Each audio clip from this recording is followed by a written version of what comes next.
Thank you, John. Good morning. I hope you weren't following any of my advice about portfolio structure because I've delayed my own retirement at least a decade by the mistakes I've made. Good morning.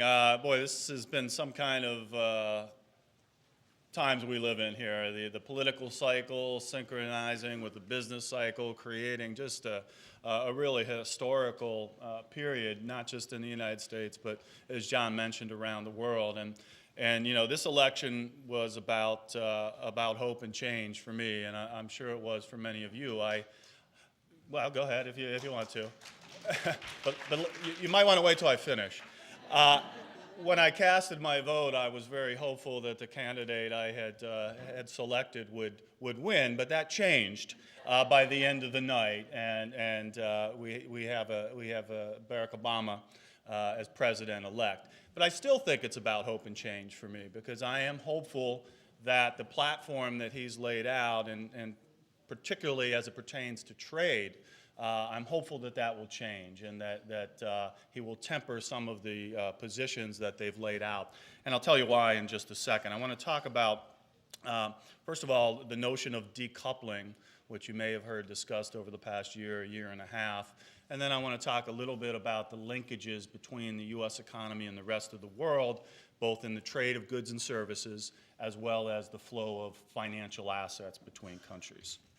Now, decoupling, this was a notion that was put forth and was debated that somehow, as the U.S. economy slowed as we went into 2007, the rest of the world seemed to be immune from the slowdown that was taking place in the U.S. And the notion was the rest of the world had become decoupled from the U.S. economy.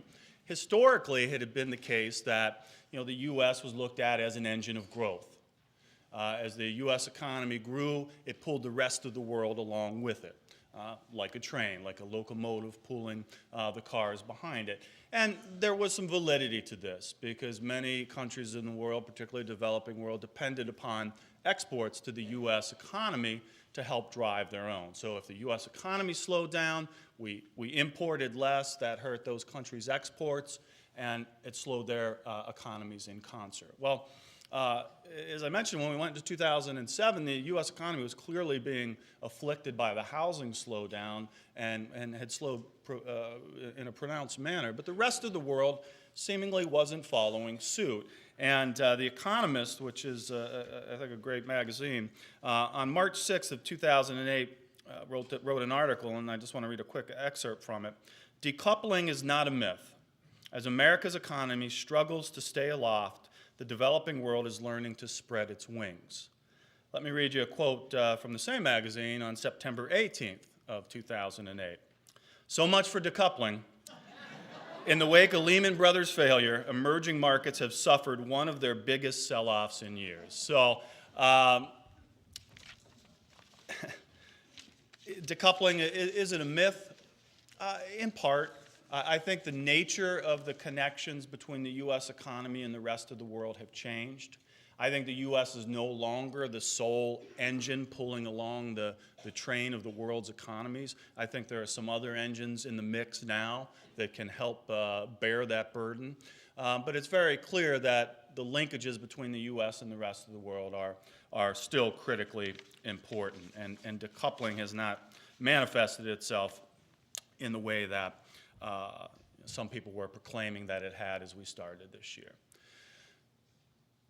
Our connections with the rest of the world and globalization, which is so ubiquitous right now, it seems almost absurd to think that the U.S. had decoupled from the rest of the world. Trade and financial flows link us ever more tightly with the rest of the world, and I think recent events in the latter half of the year demonstrate that. Particularly what happened in financial markets, how that spread around the globe, how the rest of the world was tied in to what was happening here in the United States. The importance of trade, and I'll start off with trade before I talk about the financial linkages. The importance of trade, I think, can't be understated. And one of the concerns I mentioned that I had with the incoming administration was some of the platform, their economic platform, to me was was wrong, and it was anachronistic. We're hearing things about exporting jobs overseas and sort of an anti-trade stance, the notion that we should renegotiate NAFTA, that we shouldn't enter into CAFTA, that the treaties with Colombia and Panama and South Korea shouldn't be signed, and that we should move towards fair trade, which sounds nice, and link up these trade agreements with labor standards and environmental standards. That is, we won't advance the trade without advancement in labor laws as well as environmental. And I think pushing these things forward, looking for environmental changes around the world is important. I mean, climate change is real, and we do have to adapt, and we can't do it by ourselves. We have to get a global effort to move this forward. But making it a pretext or a precondition for trade, I think, is a huge mistake. Net exports, hugely important to the United States right now. The credit freeze, in my opinion, that we just went through has tipped the balance. We are in recession right now. It's going to be a relatively deep one. It won't be necessarily that protracted. But if it weren't for net exports, if it weren't for that foreign sector, if it weren't for those trade agreements that were in place, we would already have been in a recession for 3 quarters. Net exports has kept our head above water this long. So they've been crucial at the national level. Here in Florida and Central Florida, maybe even more crucial. The weakness of the dollar had boosted international tourism. And tourism and leisure had been one sector in Florida's economy that continued to grow amidst this historic meltdown. So trade is very important.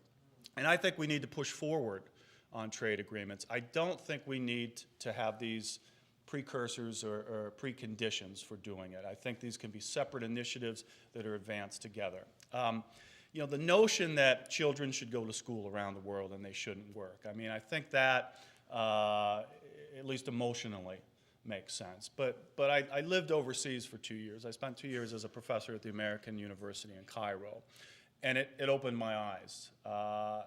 It's easy to sit where we sit with the blessings of this country, with the wealth and the privilege that we've earned over time, to try to impose those things on the rest of the world. And I would go up to the rooftop of the apartment building in which I lived and look out over downtown Cairo, and the view was amazing. Not just because the Nile River was there and the history, but everywhere I looked, in every nook and cranny, on every rooftop, were families that were living on the roofs of these buildings. And the way they survived, the way they had to survive, was that everybody had to chip in. That included children. Children were out working, sometimes in not pleasant jobs, sometimes in pretty bad conditions, sometimes just selling packets of Kleenex on the corner. But it was all necessary for the survival of that family. And my mom and family came over to visit, and we were at TGI Fridays on the Nile, imagine that. Really a land of contradictions.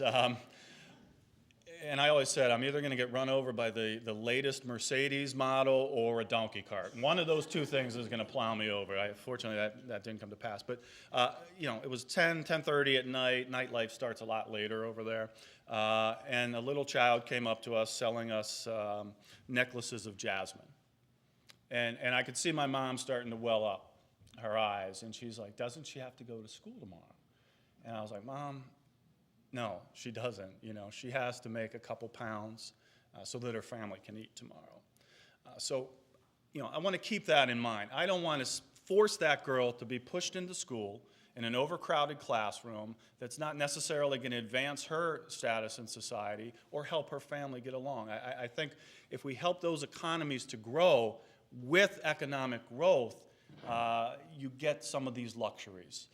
Then you're able to do that. And if you look back in our own history, children worked in this country in early stages of our development, and they worked in pretty unfavorable conditions as well. So let's not forget our past, how we got here, We do have standards, we do have heart and feelings, and we do want to help, but let's push these things separately.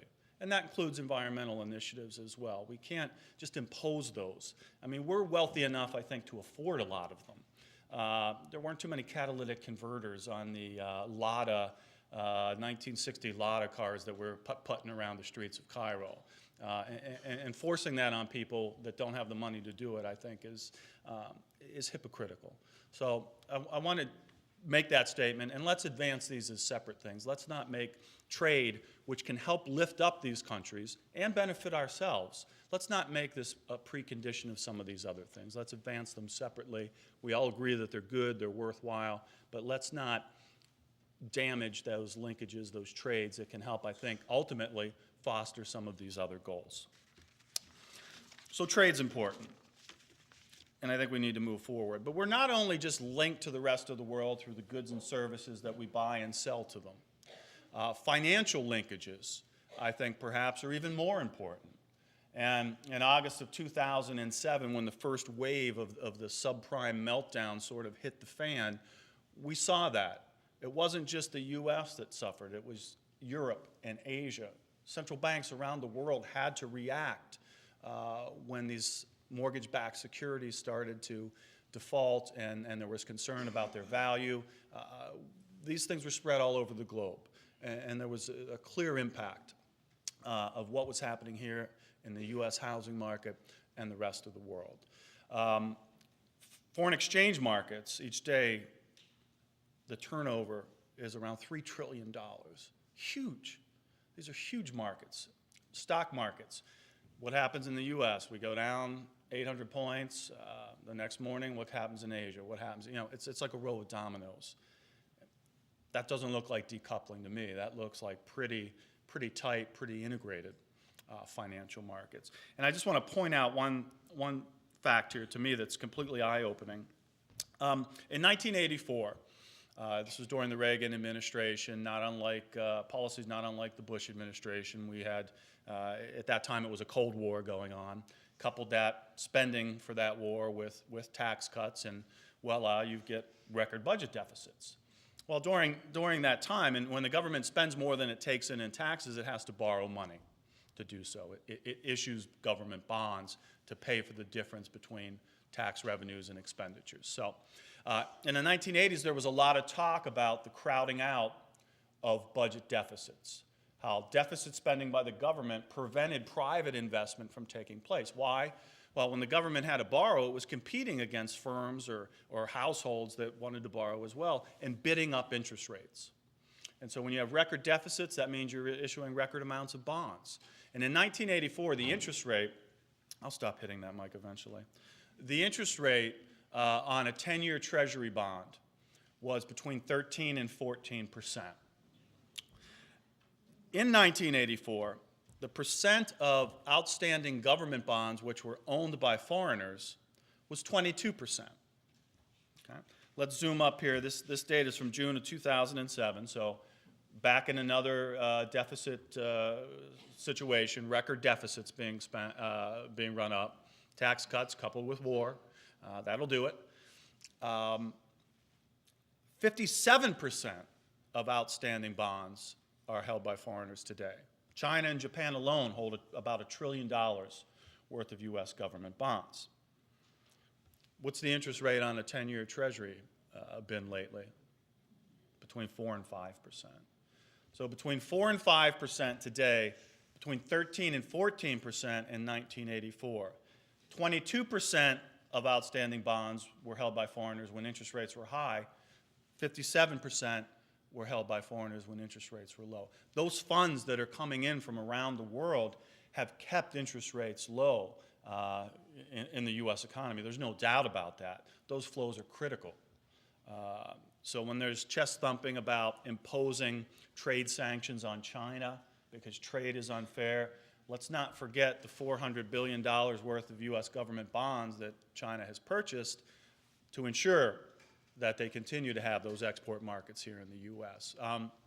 We don't want to go that route. We don't want to go Smoot-Hawley like we did during the Great Depression and impose things that are going to impede trade or be barriers to trade. We should be encouraging it and trying to expand that, because the benefits, I think, are not just to our own economy, but I think it helps, raise the tide around the world.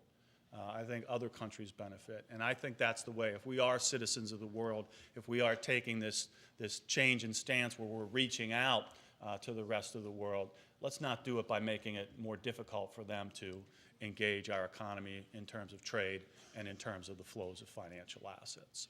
So, God bless Barack Obama. Man, what a job. Someone said out there, after he gave his speech, he might have just went into the corner and cried a little bit. I think I would have. Can you imagine having to step into that job? I mean, first of all, it's the toughest job in the world, and now it's in some of the most difficult circumstances in the world. But we will get through it. The recession will end. It will give way to the next expansion. And I think that, despite the tumultuousness of the times today, I think there's many decades and centuries of success in America's future. And I thank you very much for listening to me today.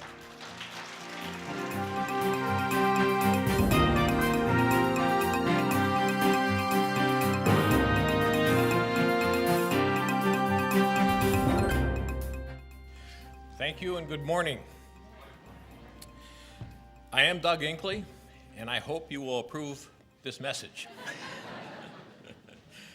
Actually, I need to tell you that I really am very excited to be here.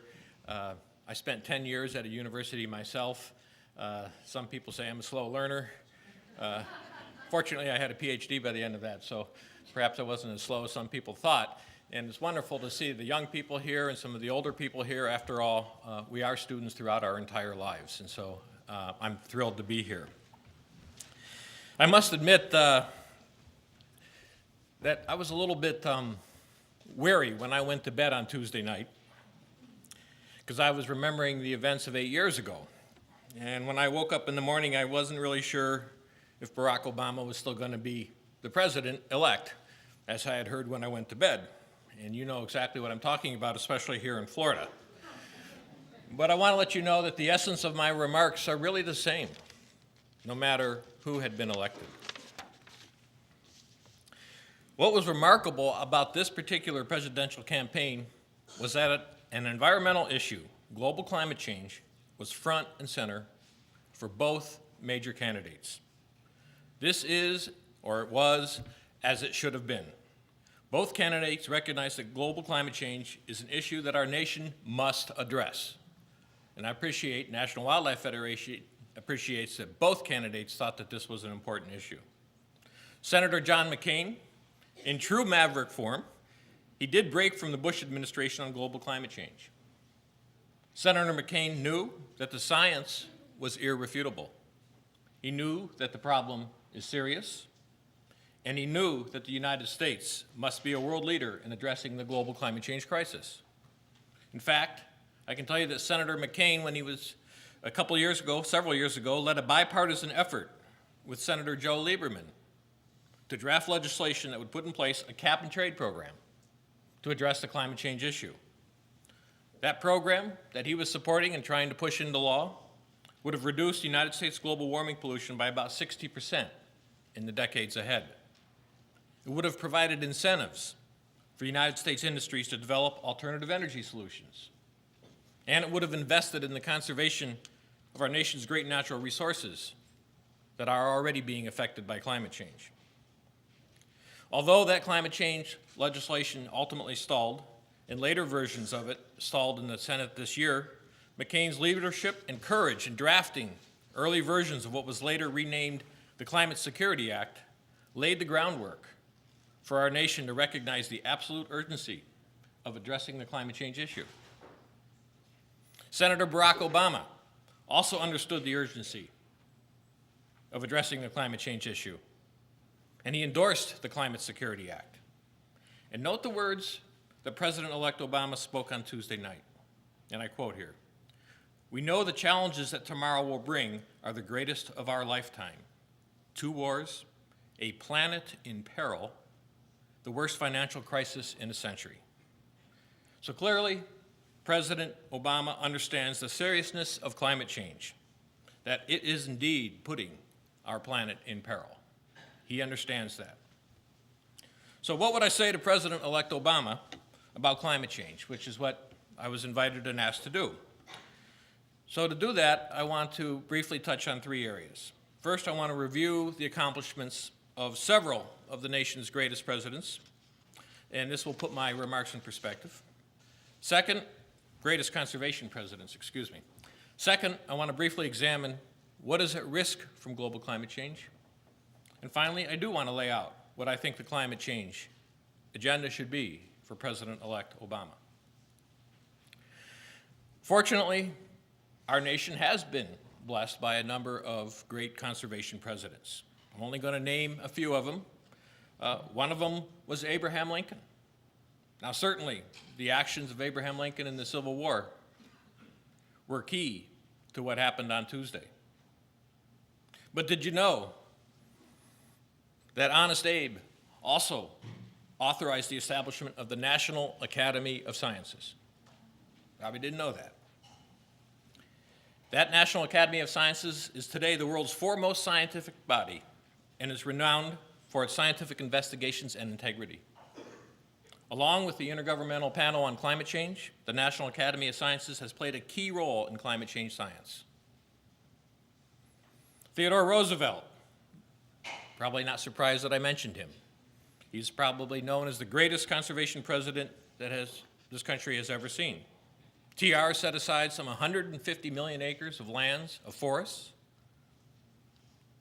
and he oversaw the creation of the United States Forest Service. But beyond that, what TR stood for was good resource stewardship and respect for nature, which continues to be embodied in our citizens today, and I'm proud of that. I'm one of those. Richard Nixon, in an era when 20 million people took to the streets on Earth Day in 1970, Nixon signed at least 9 major environmental bills, thereby providing the backbone for today's current environmental laws. Just 3 of those are the Clean Air Act, the Endangered Species Act, and the Safe Drinking Water Act. Since that time, the conservation movement has continued to build. It's no longer a fringe movement or a special interest. Environmental conservation has become ingrained in our very fiber as a nation, and it has helped us to understand the perils of a changing climate and the need to address it. The last president I would mention, may be a surprise to you, would be President Franklin Delano Roosevelt. FDR led us out of both the Dust Bowl and out of the 20th century's greatest economic crisis, the Great Depression. To help citizens survive the Depression and to provide economic stimulus, FDR created the CCC, the Civilian Conservation Corps. He put to work some 2.5 million Americans during that time. They planted millions of trees, improved parks and trails, battled soil erosion, and otherwise safeguarded our environment. There's something to be learned from this, which I'll return to in a few minutes. Okay, as I said earlier, President Obama mentioned a planet in peril as one of the greatest threats of our lifetime. Most climate scientists from around the world, they understand this. Many politicians, including Florida Governor Charlie Crist, understand this.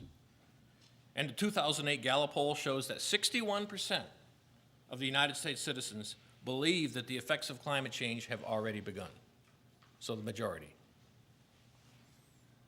In fact, I have been fortunate to travel among all 50 of the United States. I've traveled also to Antarctica, to the equator, and to the Arctic. I've witnessed more than 40 polar bears in the wild. And I can tell you that everywhere I travel in the world, and this is the truth, I am already seeing the effects of climate change. This is not about tomorrow. This is not about just your children's future. It's about us as well.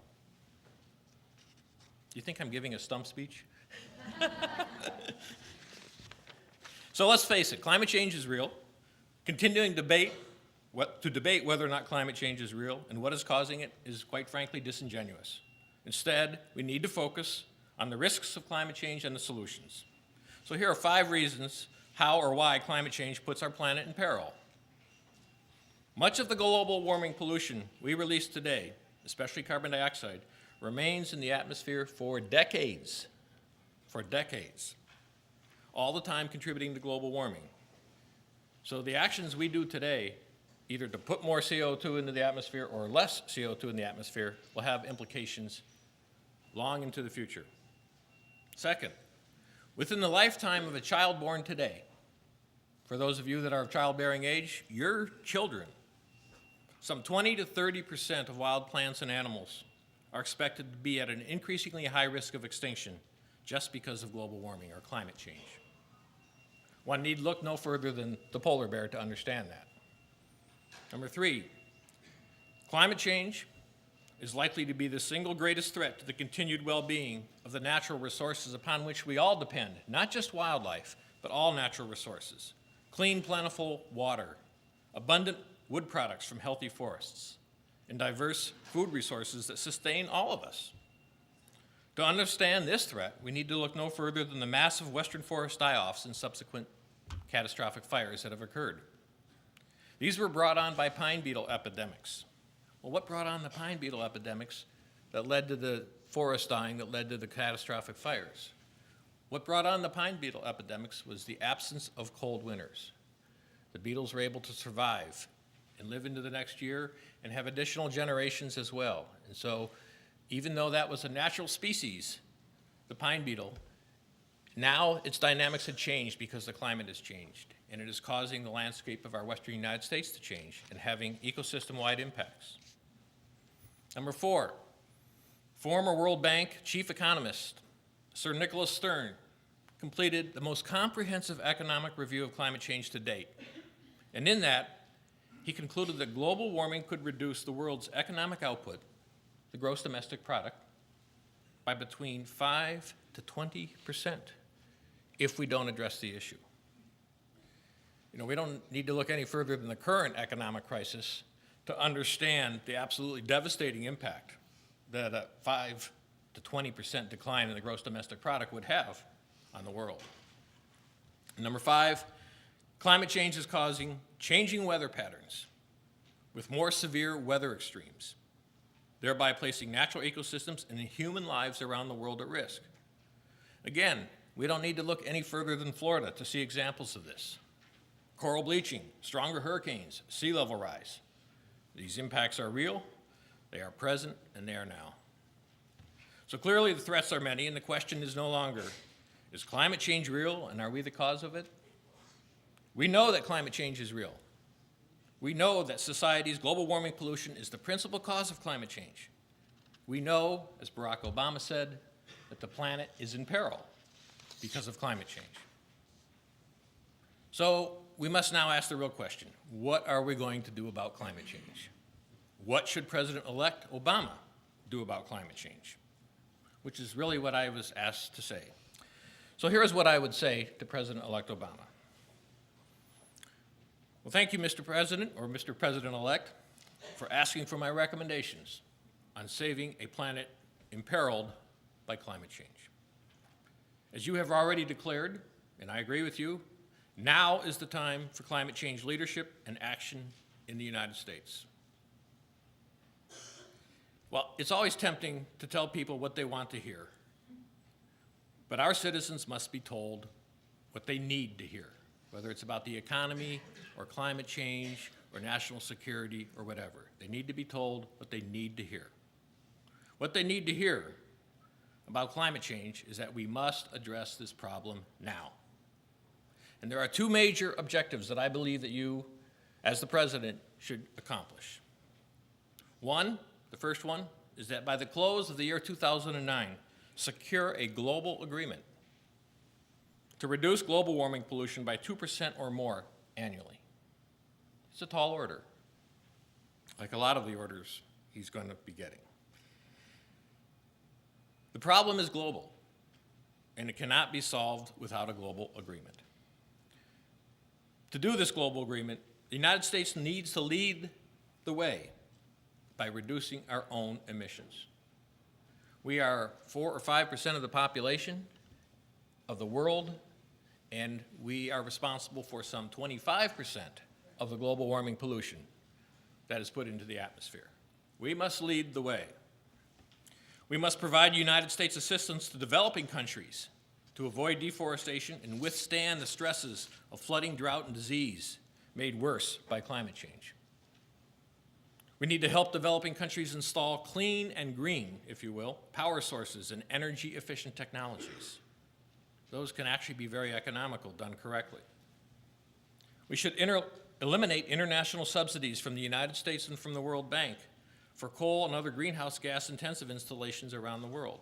That will only contribute to the problem. Link companies in industrial countries, such as ours, with sources of legally and sustainable harvested wood and agricultural products from developing countries. Make sure that we can provide a market for those people that are addressing the issue. And make it clear to the world community that finally the U.S. will lead in supporting and abiding by international agreements to reduce global warming pollution. We can no longer afford to sit on the sidelines or actually even oppose international agreements to address the climate change issue. The United States has always been a leader on many, many issues. We should be a leader on addressing the climate change issue. The second major thing that I would recommend that you make as an agenda for addressing climate change, President-elect Obama, is that in the first 2 years of your administration, you demand from Congress and sign legislation that will reduce our own, the United States' climate change pollution by more than 80% by the year 2050. Tell Congress that this legislation must be similar to that you endorsed as a senator and that Senator McCain authored when he was in the Senate several years ago. I guess he'll still be in the Senate. Tell Congress that it has to include a cap and trade program to reduce global warming by more than 2% annually. Sounds like a big challenge, but this has been done successfully before to reduce sulfur dioxide pollution. And by putting in place a cap and trade program, which I won't go into really at all here, it gives industry the flexibility of finding the best way to do it, rather than having overriding government regulations. You should also provide incentives to industry to improve energy efficiency and develop alternative energy sources that have less global warming pollution. You know, before the prices of gasoline dropped in the last several months, American families were spending some $50 million every hour on foreign oil. But we need to diversify our energy sources so that will help stabilize prices and reduce prices by increasing competition from other energy sources. I keep wanting to say the National Wildlife Federation. The United States should be a leader in addressing climate change and recognize that this is an economic opportunity that we should not miss. The legislation should provide assistance to low-income households to help them reduce their energy usage by providing them with incentives for insulation or Energy Star appliances and other ways to reduce their energy consumption. That legislation should also shift government subsidies and tax breaks away from oil and gas and move them into renewable energy research and companies that are investing in that. And that legislation finally should have major investment in our natural resources to protect them from the impacts of climate change. Only by safeguarding our natural resources from climate change will they continue to provide the water, the forest products, and the food that we all depend upon. It's not just something that's going to affect wildlife, it's going to affect us because of the resources that we are dependent upon. Franklin Delano Roosevelt was one of the most revered presidents. He invested in conservation, CCC, and in so doing, helped rebuild our economy after the Great Depression. A similar opportunity with the added benefit of improving national security by reducing our dependence on foreign oil exists now. I know that as a president, you will be looking for real solutions, not greatness, and that addressing climate change will place you among, but I also believe that addressing climate change will place you among the greatest conservation presidents, and even among the greatest presidents this country has ever had. If he can address this issue, the economy, national security, and climate change, they're all linked. They cannot be considered decoupled, they cannot be decoupled, they are all together, and I think that that's the way they need to be addressed. Far more important for your legacy, Mr. Obama, is the fact that with climate change, our children's very future is at stake. Now is the time for the U.S. leadership to show world leadership, for the U.S. to show world leadership on climate change. Let's get on with it. Thank you.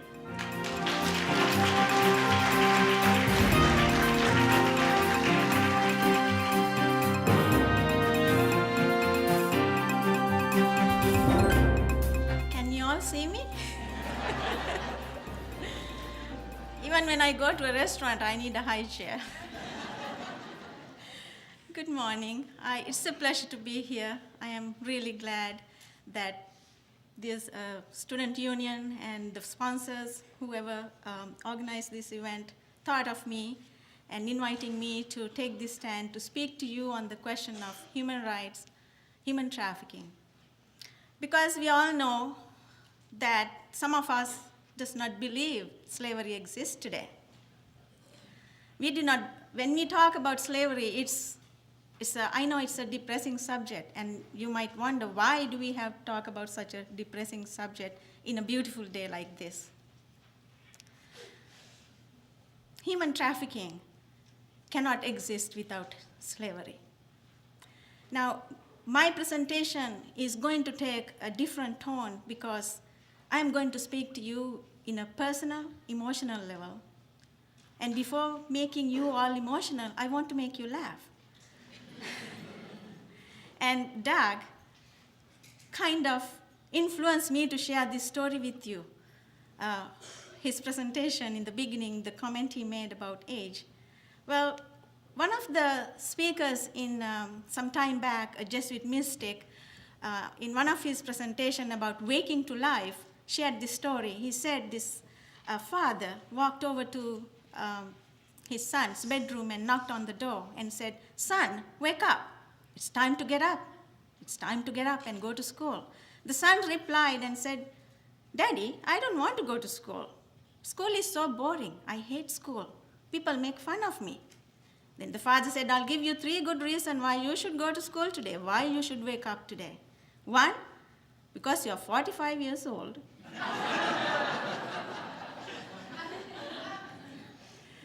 2, it is your duty. Number 3, because you are the headmaster.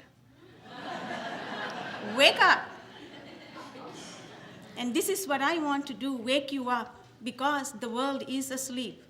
We are born asleep, we raise our children in our sleep, we get married in our sleep, and we die in our sleep without ever waking up. I am one of the examples for this statement, because for the last 20-some years, I've been asleep. I came to this country to hide from the stigma of slavery. I came to this country to find my freedom, and yet I was asleep. But yes, America, you woke me up. You gave me an insight to understand that I was the victim. I am not to be blamed for what was done to me.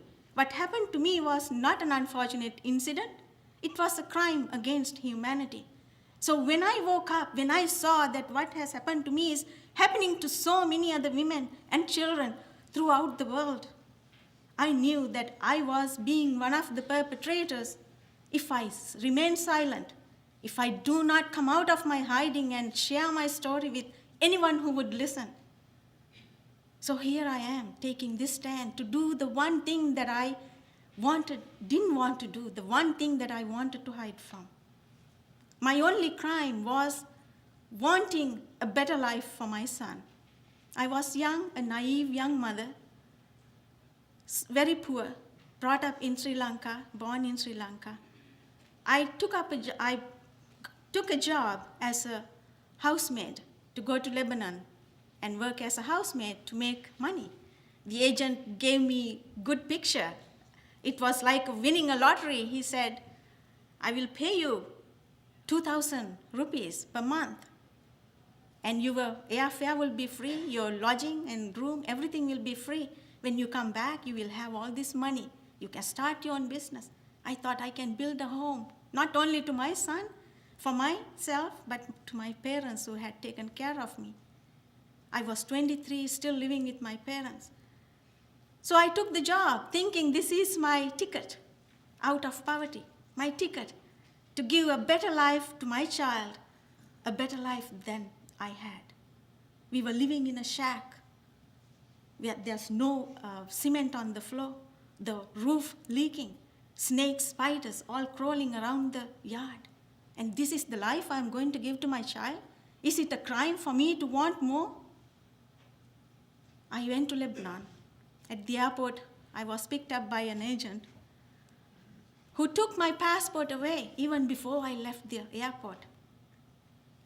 I ended up with this woman who took me to her home, which was huge. It was a mansion, so huge. And you can imagine the chores that I had to do in a single day. But I tried to focus on my goal because in that moment, I was not complaining. I was not looking for luxury. I was ready to work. Yes, I was ready. I had the courage. I had the goal.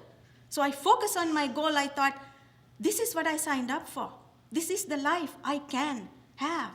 Because I was poor, I cannot be anything else but this. But I will do it. So I woke up early morning, way before the sunrise, and I did not go to bed until after midnight. The workload was so much that one person cannot finish all this in one single day. So I thought I will work hard, then the next day I will wake up even earlier. So I would run around like a busy bee, washing, shampooing, cleaning, ironing. It never ends. And then when I fall onto bed, my knees are numbed, my fingers all swollen with all the chemicals. And most of all, I did not get to eat.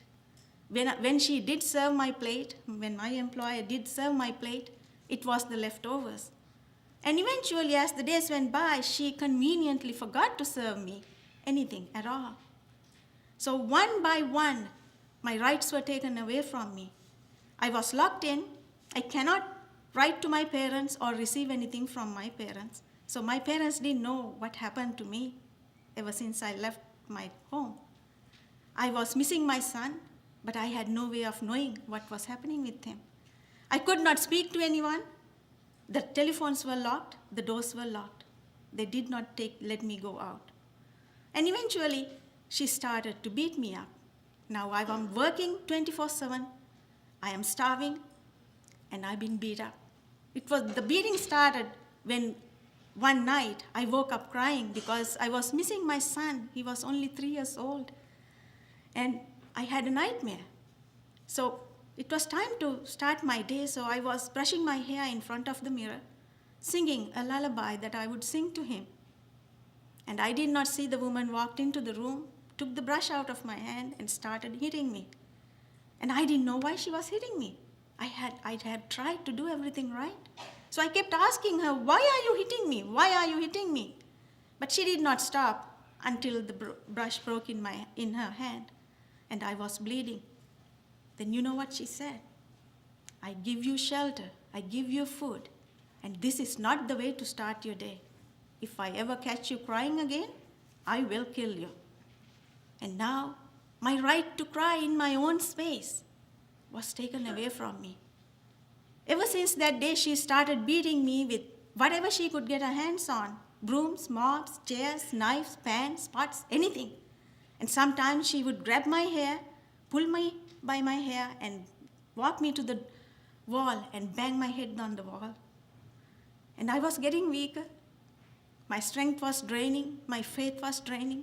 But the only two things that kept me going was the love I had for my son and my faith in God. That was the only two things she could not take away from me, because it's in my heart, in my head. So every second of each day, I kept praying. When I was angry, when I was hungry, when I'm tired, I prayed, please help me. Not that I didn't try to escape. I tried. I tried to call the agency. I tried to climb down the balcony. We were on the 4th floor. And when I say 4th floor, the one floor is not the regular floor height in this country. You can double the size with high heeling. So I was on the 4th floor. So, and I thought if I tie the saris together and make a makeshift rope, and I could climb down the balcony at night and get away. But there were guards on the grounds. And one time when I tried to open the doors with a set of keys, and the keys broke in the keyhole. And yes, that night, she ordered the guards to shoot me. She brought the guards up to my room and introduced me to them and said, if you ever see this woman outside these doors, you have my permission to shoot her. It was during the Beirut War, and the guards walk around with the rifles. And I knew even if I tried to escape and did escape, I have to be careful not to get killed. But right now I want to take you back in time to one particular night. It was so late at night, past midnight. I was on the floor, passed out. She has beaten me until I have passed out.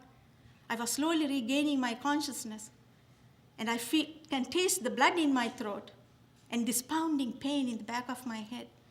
And I tried to move, get onto the bed, and I felt as my whole body was broken. And I cried in my heart. I cried for my mother. I said, Amma, Amma. And that was the very first time as an adult I craved to be a child in my mother's arms. In that very moment, I remembered that I am also a mother. Isn't this what my child wants right now, and I can't get to him? And I lay there in that night in despair. But something was different that night. That's the night I hit the rock bottom of helplessness. Any victim cannot explain this moment, because every victim comes to this moment when you know there is no going back, there is no going forward. You have come to the end of line. There's nothing waiting for you. No one is coming for you. This is the moment you sell your soul to the devil to choose life, to live for one day, because I knew the death is coming. It could be tonight or tomorrow. She would hit me so bad that I may never wake up again. So what am I to do? Just give up and give in and die? Let her kill me? No. That night, somehow I found the spirit within me to go beyond my physical limits, to challenge death. I thought, why wait to be killed when I can challenge death? I will volunteer to die with the hope of living for my child, if I may. So I made up my mind. It took me a long while, but I found the strength. And one early morning I woke up. I wrote 2 letters, one to my son and my mother. I wrote to my son everything that had happened to me and trying to explain to a 3-year-old why I'm going to do what I'm going to do. And just in case I don't come back to him, I asked for his forgiveness. And I wrote to my mother, begging her forgiveness and asking her to take care of my child, just in case I didn't make it. And then I walk over to the 4th floor balcony. It was early morning. The sun hasn't come up yet. I looked far away, and I can see the glimpse of lights. The sun is going to come out. You know how the clouds will light up. And when I looked at, I thought, this is what I want. My freedom to wake up to a new day with a new life, free from this enslavement. And with that hope and courage, I climbed over the railing, and I closed my eyes one last time, and I wanted God on my side, just in case. And I prayed, forgive me, Lord, if what I'm about to do is wrong in your eyes, forgive me. And then I let go of my hands, and I fell. 21 days later, I woke up in a hospital. There were 3 doctors standing next to me, and they said, you are paralyzed. You will never walk again. And it's a miracle you are alive. And in that moment, I took that as a miracle, as my miracle.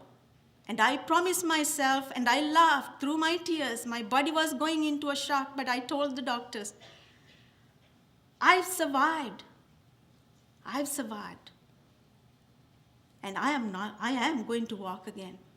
I can beat up. If I could hang on to that 1% of chance of surviving jumping off a 4th floor balcony, I can do anything. All I have to do was believe.